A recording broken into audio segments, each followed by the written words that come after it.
sentence, these are basically cosmic toddlers with a god complex and too much free time. They created and destroyed universes for fun, but eventually, their omnipotent brains got bored of building sandcastles out of galaxies, so they discovered a new hobby: war. Yup, these immortal dumbasses decided that watching entire civilizations beat the hell out of each other was peak entertainment. Death, chaos, genocide, all just another Tuesday night for these divine couch potatoes. But then something unthinkable happened. One of the absolutes got clapped, not by another god, but by its own creations. The other absolutes, instead of mourning their fallen comrade, perked up like vultures spotting fresh roadkill. An all-powerful position just opened up, and the immense power it left behind was up for grabs, waiting for the first motherfucker worthy enough to claim it. Meanwhile, on a backwater planet called Earth, a high schooler named Suho was just trying to escape his own personal hell. He'd just been accepted into Korea Art University, and his friends stared at him as if he'd just announced he was dating a K-pop idol. One friend groaned that he should have retaken the exam, but Suho just laughed, relieved to finally be free from this hell. The celebration was cut short by a voice. Suho turned to see Lee Yun, who was swaggering toward hhim. Suho, with zero fucks left to give, intentionally butchered his name. Lee snapped back, "I'm Lee Yon Shul," before whining that Suho had ruined his grand plan to take over the school. Suho just smirked, completely unfazed by this wannabe tyrant, and said, "Then I guess you should be thanking me. Now you can graduate without looking like a bigger dumbass." The tension in the classroom thickened as everyone was used to Lee's pointless antics. Graduation was just around the corner, yet here he was, picking a fight with Suho, a guy just trying to keep his head down after his parents went missing. Without another word, Lee lunged. But Suho wasn't the one to back down from a fight. He moved with a calm precision, delivering a crisp knee to Lee's face that sent him stumbling back. Trying not to escalate the thing, he looked at the dumbass and said, "Just make it to graduation," quietly hoping that would be the end of it. But then things went from a typical school scuffle to a full-blown supernatural clusterfuck. A weird, glowing energy began to flicker around Lee's hand. Lee let out a roar and threw a punch, not at Suho, but at the fucking lockers behind him. The metal doors didn't just dent,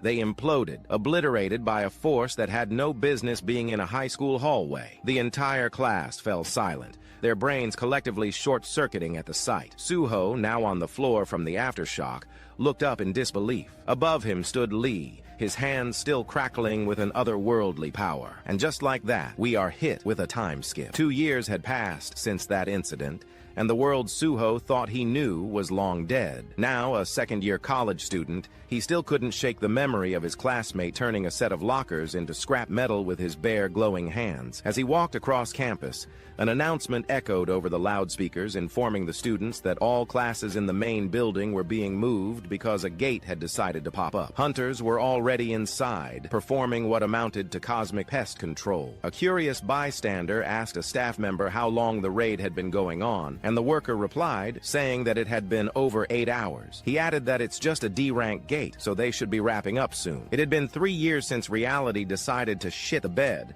unleashing mysterious gates that connected Earth to monster-infested hellscapes. For a terrifying period, these things would just vomit creatures into the world, threatening to send humanity straight back to the Stone Age. In response, evolution hit the panic button, and certain individuals began manifesting supernatural powers in a phenomenon called awakening. The world was a chaotic mess until one ridiculously competent dude named Wu Jinchul established the Hunter Association, an organization designed to gather all the superpowered weirdos and point them in the right direction. Thanks to him, society found a fragile, fucked-up balance. Humanity was now split into 2 groups, Team Superpowered Badass and Team Please Don't Eat Me. In this new system, fate was a cruel motherfucker. Some people won the genetic lottery and got god-tier powers, while others, no matter how hard they worked, remained squishy, powerless mortals. Even the weakest E-rank hunter held more influence than a non-awakened person who actually worked for a living, and it somehow made sense because the non-awakened couldn't survive without the awakened clearing out the monster-filled death traps. But the awakened? They didn't need the rest of humanity anymore. That's why Suho, a proud member of the Please Don't Eat Me Club, felt a deep gratitude for the hunters. Because of them, regular people like him could live in relative peace, and yet, a part of him felt deeply uneasy. Was he just getting good at losing things? Parents, a normal life, the ability to stand near school furniture without someone having a supernatural temper tantrum. There was a time when he believed he could achieve anything, but after having everything ripped away, all that remained was a hollow sense of being utterly useless. His mother had once told him he was just like his father, a man he barely remembered. He wondered how his old man would have handled a world that had gone completely off its meds. Lost in this existential spiral, Suho's hand moved on its own, his pencil dancing across his notebook, sketching something without conscious thought. His art instructor, Lim, happened to pass by and smiled at the intricate drawing taking shape on the page. Looking at the drawing, Lim said, "That's quite impressive, Suho." Suho just looked up, his expression distant as he replied, "I don't know. My hand just seemed to be moving on its own." The professor leaned in, looking at Suho's notebook, and asked, "Is that an ant?" Suho glanced down at the drawing, puzzled. He had no memory of drawing the insect, wondering why the hell his subconscious was obsessed with picnic crashers. Meanwhile, at the D-rank gate, the atmosphere was so calm you could hear a pin drop. Hunter Kim Jong-soo, fresh from a day of cosmic pest control, gave his report. He described a new type of beast that had been found in the dungeon. A humanoid thing that spewed blue flames from its face. He'd gotten scratched, but since there were no immediate side effects, he'd written it off as a minor inconvenience. A staff member, equally clueless, noted that this kind of creature had never been seen before, and cheerfully added, "Good thing it wasn't anything too dangerous," before turning to file what he thought was just another routine report. His body froze mid-motion. Before anyone could ask if he was having a stroke, Hunter Kim turned, his face a blank slate, and fucking obliterated the staffer beside him with a single, brutal blow. Panic erupted as the remaining hunters stumbled back, their faces twisted in horror. They knew what this was, the curse. The blue flames from the dungeon weren't just for show. They were a goddamn virus, and Kim was patient zero. With a twisted grin, he began a one-man slaughter, tearing through the security staff and his former comrades. The crowd of onlookers scattered, their screams swallowed by the chaos. Some tried to run, others simply ceased to exist, their lives extinguished in a spray of blue-flamed carnage. The cursed hunter was a force of nature, a walking apocalypse in a tactical vest, turning the entire area into his personal, blood-soaked playground. Back in a distant classroom, the sudden symphony of screaming jolted the students from their lecture. They rushed to the windows, only to see a scene straight out of a horror movie. Seeing the monsters roaming the streets, they thought that it was a dungeon break. On the ground, civilians' bodies were engulfed in eerie blue flames, and their eyes, glowing with unnatural light, were tearing each other apart. Someone, in a moment of pure desperation, turned to their art instructor and said, "You're an awakened, right? Do something." The instructor just shook his head grimly and said, "I'm just an E-rank," which was the superpowered equivalent of saying, "I can't do shit." Just then, Suho spotted him, the original cursed hunter, standing outside like a final boss who'd gotten tired of waiting. In the next instant, the hunter launched himself toward their classroom window. Suho's survival instinct, which had been dormant for years, screamed at him. "Run!" he yelled, just as the hunter crashed through the glass in a shower of glittering death. Chaos exploded. Suho bolted for the door, screaming at his classmates to escape. Ahead of him, a girl had collapsed, her legs trembling too much to move. She cried for help. Looking at Suho, she said, "Please help me." Suho stopped just for a second, a flicker of heroism warring with his deeply ingrained desire to not get ripped in half. He chose the latter and ran. To not feel the guilt of leaving her to die, he thought to himself, "I'll call the hunters," as he sprinted down the corridor. But soon the guilt clawed at him, and it became overwhelming. He thought to himself, "What the fuck am I doing?" He very well knew that she wouldn't make it until the help arrived. But then he thought, "I'm not awakened. What else can I do?" He squeezed his eyes shut, and then he thought to himself, if Dad were here, what would he do? Snapping back to a reality filled with screams and blue flames, Suho found his answer. Without a single coherent thought, he spotted a fire extinguisher, grabbed it, and charged straight at the cursed hunter. With all the force his pathetic, non-awakened body could muster, He slammed the metal canister into the hunter's face. As he did that, he thought to himself, this is what Dad would have done. But after those moments of initial badassery passed, he thought, oh shit, what now, you dumbass? He knew non-awakened attacks were not effective against the awakened monsters. Just as panic was about to hijack his nervous system and turn him into a screaming puddle on the floor, the monster froze. The entire classroom fell unnaturally silent. The terrified girl, the screaming classmates, the goddamn dust motes in the air, everything stopped. The world had just hit the pause button. A glowing blue screen, like a cosmic pop-up ad, materialized right in front of his face, informing him that he had met the condition for the secret quest, courage of the powerless. The system panel informed him that he had demonstrated bravery in the face of certain death, and as a result, he had earned the right to become a player. Suho's breath hitched. This was exactly like that dream. The universe was offering him a last-ditch cheat code in the middle of a losing battle, a chance to become stronger, to stop being a useless spectator. With resolve burning in his eyes, Suho smashed the accept button in his mind. A brilliant, blinding light engulfed the room as the universe finished installing his main character DLC, and then a notification window popped up informing him that he had become a player, followed by a status window that looked suspiciously like something out of an RPG. Just as I thought, he muttered, before another message interrupted his revelation. He was slapped with an urgent quest to defeat the Mistborn. From the thick, eerie mist now swirling around the room, figures began to stir and the monsters rose from their slumber. The system identified one as a D-rank Mistborn, the cursed hunter. Suho turned to the girl still frozen on the floor and told her to get the fuck out of there. As she fled, he scanned the remaining enemies, 2 non-awakened civilians and the hunter, all transformed into savage, blue-flamed beasts. The 2 civilian zombies charged him with murderous intent, but Suho didn't run. If I've really awakened, he thought, a grim smile creeping onto his face, then I have to fight. He picked up the fire extinguisher again and brained the first creature, the impact echoing in the silent room. He dropped the canister, clenched his fist, and channeled every ounce of frustration and helplessness he'd felt for years into a single devastating punch. He drove it straight into the monster's skull, and the motherfucker didn't just fall, it rocketed upward, smashing into the ceiling with a sickening crunch before collapsing in a heap. Suho stood there in stunned silence, staring at his fist. He muttered, "I took it down in one hit?" A system notification cheerily confirmed the kill. Before he could process the sheer absurdity of it all, the second enemy charged at him. This time, there was no hesitation. Suho met it head-on with a fierce kick that sent it flying, knocking it out cold. A new notification chimed in, informing him that he had completed the tutorial quest. Riding the high of his first-ever power trip, Suho turned to face the final enemy with a grin plastered across his face. So this is what it feels like, he thought, high on his own supply of newfound power. He wound up and delivered a haymaker that he fully expected to send the beast to another dimension, but the monster didn't even flinch. Suho's eyes widened in a moment of, oh fuck. The creature endured the blow like it was a gentle breeze, and then, in a blur, its claw slashed across Suho's chest. Blood spurted from the deep gash as Suho scrambled back, gasping for air. His brain immediately jumped to the worst-case scenario, turning into one of these blue-flamed dumbasses. But just as he started to panic, the system, acting like his personal tech support, casually dropped a notification informing him that the harmful effect of the mist had been removed due to the effect of the longevity. His wound began to stitch itself shut,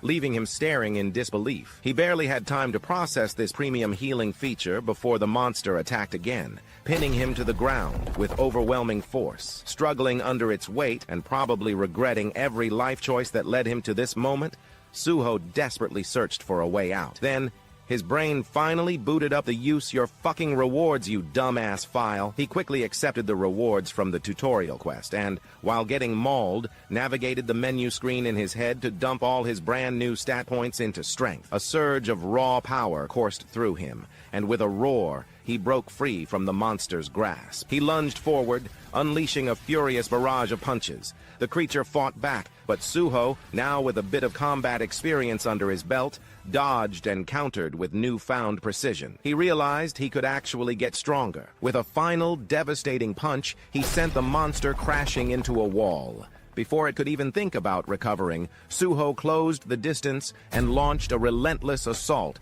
a non-stop storm of strikes that thundered with fury. The monster was no longer fighting back. It was just a glorified punching bag, enduring a beatdown so one-sided, it was borderline disrespectful. Suho didn't stop until the creature was a broken, twitching heap on the floor. Breathing heavily, bruised and bloodied, he stood over the defeated creature's body. He had survived. A system message flashed, confirming his victory. Exhausted, Suho dropped to his knees, panting like an asthmatic marathon runner. But despite the pain, a look of triumph crossed his face. This was real. He was a real player now, finally strong enough to do something other than just run away. But the universe, being a notorious asshole, decided his 15 seconds of victory were up. Just as he was trying to catch his breath, a new threat emerged. From the smoke and debris outside, a towering figure approached, dragging an enormous sword that scraped against the concrete. With an unnatural leap, the figure soared through the air, peering through the shattered window with glowing blue eyes. Before Suho could even process what he was seeing, another mistburn lunged at him from inside the building. But this was no ordinary beast. This was a C-rank awakened mistburn, a genuine threat wielding a sword. The creature slashed through the building, its massive blade tearing through concrete and steel. While the campus turned into a war zone, the rest of the city was just getting the news. Emergency broadcasts blared through the streets, telling everyone to evacuate the area around Korea National University of Arts. At the perimeter, a platoon leader was about to have an aneurysm from pure frustration. He asked, "Why are we just sitting here with our thumbs up our asses while people are dying? When is the Hunter Association sending someone?" A soldier calmly replied that they were still trying to locate a B rank or higher hunter. The leader's face twisted in confusion. This was supposed to be a D rank gate. Why the hell would they need a B rank? The soldier's tone grew grim. The situation had changed. The association now believed the gate's curse had gone viral, and the infected list included C-ranked hunter Kim Jong-soo. Back inside the shattered building, Suho was having his own oh shit moment, because this new monster wasn't just another mindless beast. This motherfucker had a weapon and at least 2 brain cells to rub together. The system flagged it as a C-rank awakened mistburn, a significant upgrade from the tutorial mobs. But Suho had just leveled up. Maybe, just maybe, he had a chance. The thought barely had time to form before the monster attacked, its sword strike shaking the entire room. Suho dodged on pure instinct, and in a moment of stunningly unoriginal brilliance, kicked another fire extinguisher at the beast. The monster, unimpressed by his one-trick pony tactics, effortlessly sliced the canister in half. Using the cloud of smoke as cover, Suho bolted, his new plan being to run like hell and pray that backup arrived before he became a red stain on the wall. As the monster followed, it spotted a fresh batch of screaming snacks that was on the rooftop right across from him. With a single feral leap, the monster landed among them, its blade raised. One brutal swing, and blood painted the rooftop in a grim masterpiece. Suho froze, his fists clenching so hard his knuckles turned white. His inner protagonist, which had been taking a nap for years, finally got off its ass. No more running. He charged, his foot connecting with the monster's back. The creature barely reacted before retaliating with a swing that split the entire floor in 2, the shockwave nearly sending Suho tumbling into the abyss below. He finally understood that one clean hit from this thing, and he was dead. But he couldn't exactly back down now. He lunged in again, fists moving in a blur of desperate punches. The mistburn swung back, each strike savage and deadly. Suho dodged, weaved, and countered, slamming his knee into the creature's burning face, only to get a sword slash across his chest for his trouble. Blood exploded from the wound as he was thrown into a wall, his body screaming in protest. A system alert echoed in his mind, informing him that his health was now at a critical 1 horsepower. He coughed up blood, staggering to his feet. Ignoring the pain, he braced for one last suicidal clash. The mistburn leapt, its sword screaming through the air, ready to strike down Suho. His vision dimmed, and then the air fucking shattered. A dimensional rift tore open, and from its depths, a majestic figure emerged. The cavalry had arrived, and it was everyone's favorite overgrown bug. Just as the mistburn's blade was about to connect, Baru landed between them, shielding Suho. A soft light flowed from his palm, knitting Suho's wounds shut. Barus's voice was low and regretful. He muttered that it was his fault for arriving too late. Beru turned to face the mist burn, and the temperature in the room plummeted. His aura erupted, a crushing wave of power that made the very air feel thick and heavy. With one ruthless, almost casual strike, he didn't just kill the monster, he unmade it, reducing the C-rank threat to a cloud of shredded fragments and blue-flamed confetti. But the job wasn't done. Another mist zombie was crawling along the ceiling, stealthily aiming for a fleeing civilian. Beru didn't even hesitate. He moved with a lethal grace, a blur of motion that tore through the creature without a second thought. Within seconds,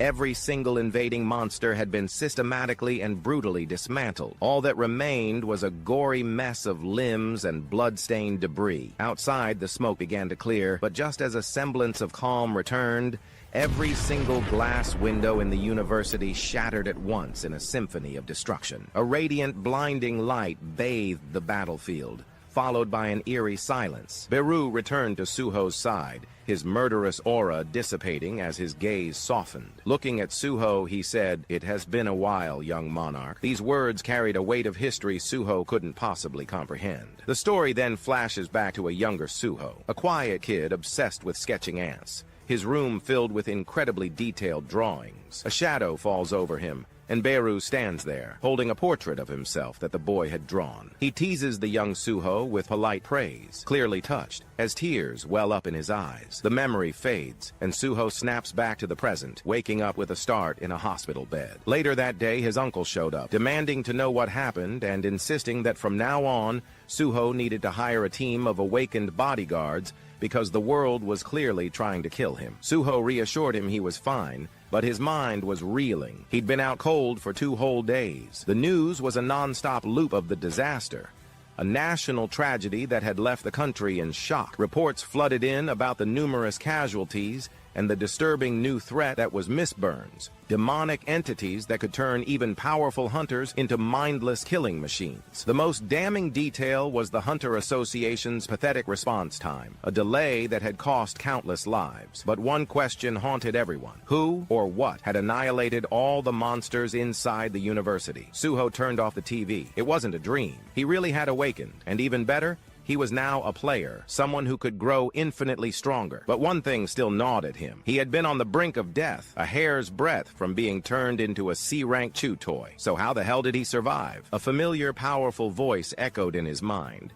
answering the unspoken question with smug confidence. The voice said, "Because I took care of those pests for you." Suho blinked, confusion warring with disbelief. A moment later, Beru materialized before him, standing in the middle of his hospital room. Our favorite overgrown bug bowed his head respectfully and said, "It has been a while since I last greeted you, young monarch." Tears, actual tears, welled up in Beru's eyes as he looked at Suho, completely overwhelmed with emotion at seeing how much the boy had grown. Memories started to click into place for Suho, fragmented pieces of a forgotten childhood falling into a coherent, if bizarre, picture. He remembered now, Beru was one of the giant, black ant-like creatures who had been his personal, terrifyingly overpowered babysitters when he was a kid. But then Suho wondered, why the hell did I forget him? Beru explained that he'd crossed dimensions just to see him again. Suho, his mind a whirlwind of unanswered questions, asked why he was so much smaller than he remembered. Beru just chuckled, explaining that his current, less intimidating form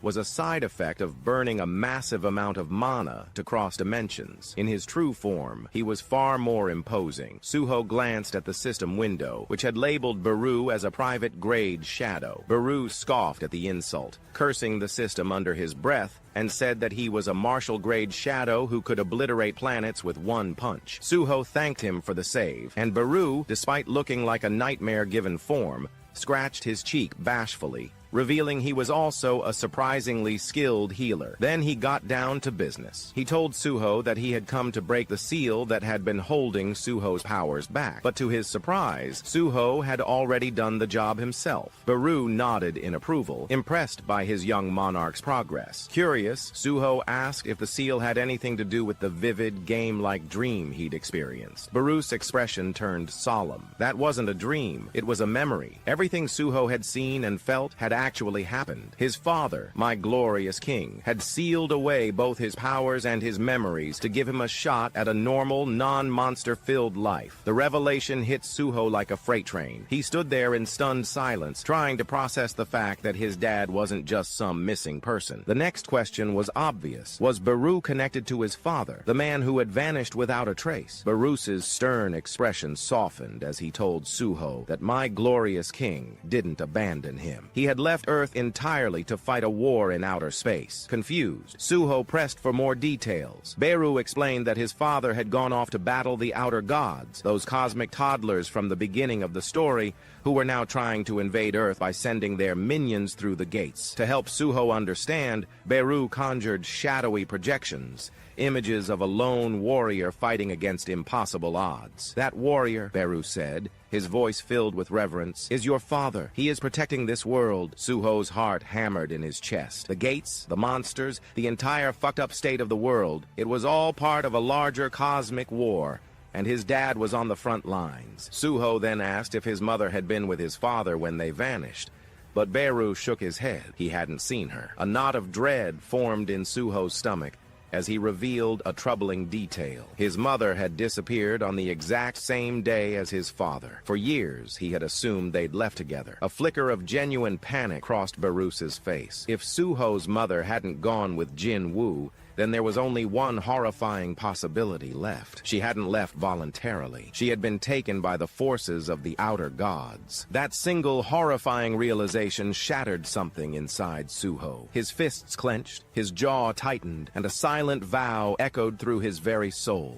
He was done waiting. If the outer gods were the reason his parents were gone, then he would tear down the heavens themselves to get them back. Beru nodded in grim agreement. If Suho wanted even a sliver of a chance, he needed to get stronger, and he needed to do it fast. His father might not be returning anytime soon, but Suho didn't have to wait. He could start right now. As if on cue, the system responded to his newfound resolve and hit him with the quest trial of the shadow. The message was clear. To inherit his father's true power, he had to prove he wasn't just some kid playing dress-up. He had to enter the dungeon and demonstrate his worth. A mysterious black key materialized before him, and the system instructed him to insert it into his own shadow. Without a moment's hesitation, he obeyed. The second the key touched the darkness at his feet, a swirling portal ripped open on the nearby wall, its energy humming with raw power. Beru placed a steady hand on Suho's shoulder and said, "Claim the power that rightfully belongs to you, young monarch." For a split second, Suho hesitated. Shadow monarchs, outer gods, cosmic wars. It was all so fucking absurd it was almost impossible to believe. But if this was his only shot at seeing his parents again,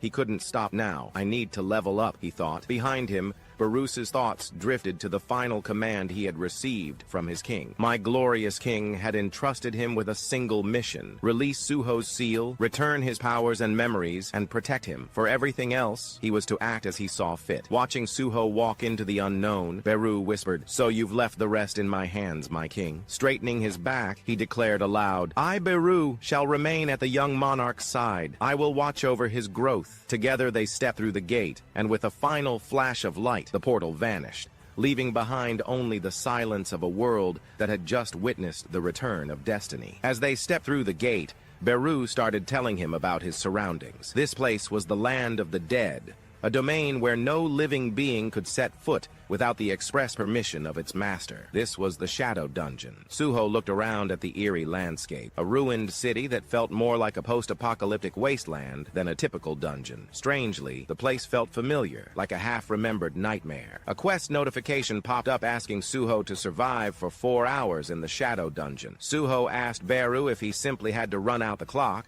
but Beru warned him to stay alert. The time for suffering, he announced with grim satisfaction, was about to begin. As they talked, neither of them noticed the monster silently closing in from above. Just as the warning came too late, the creature lunged, attempting to ambush Suho from behind. Reacting with the instincts of a seasoned player, Suho delivered a clean kick to the monster's gut, knocking it off balance but not finishing it. His curiosity piqued. He turned to Beru for an explanation. Beru, ever the helpful monster encyclopedia, explained that if a scout had already appeared, it meant there were likely more of them nearby, and they probably weren't here to ask for directions. Without a second thought, Suho dove in to kill the creature before it could scream for backup. Beru tried to warn him against being so reckless, but Suho said that the Goblin Scout didn't even have a colored name tag, marking it as a low-level piece of trash, barely worth the effort. Suho struck fast, disarming the goblin and then efficiently crushing its skull with its own axe. After the kill, he turned to Beru, explaining that the absence of a colored name meant it was no real threat. It was when the colored name tags started popping up that the real danger would begin. As if on cue, a sound echoed through the ruined city. They looked over to see another Goblin Scout frantically signaling its comrades. Suho's resolve hardened. A whole swarm was on its way, and one of them, a hulking brute, even sported a colored name tag, clearly the strongest of the bunch. Suho asked Beru for backup, but the giant ant-man just shook his head, claiming his mana was running low. The real reason, of course, was that stepping in now would rob Suho of valuable combat experience, a fact that did little to soothe Suho's frustration. Suho turned to him and said, "You're not being very helpful, you know that?" As the goblins began to surround him. As the green-skinned horde charged, Suho activated a new skill, Ruler's Authority. The axe from the first fallen goblin flew into his hand, and he began cleaving through the swarm with an almost supernatural precision, his movements guided by some unseen force. Suddenly, an arrow flew towards him. He caught it mid-flight without even looking. Archers. Great. Without hesitation, Suho fashioned a makeshift bow from a piece of rubble and a stray vine,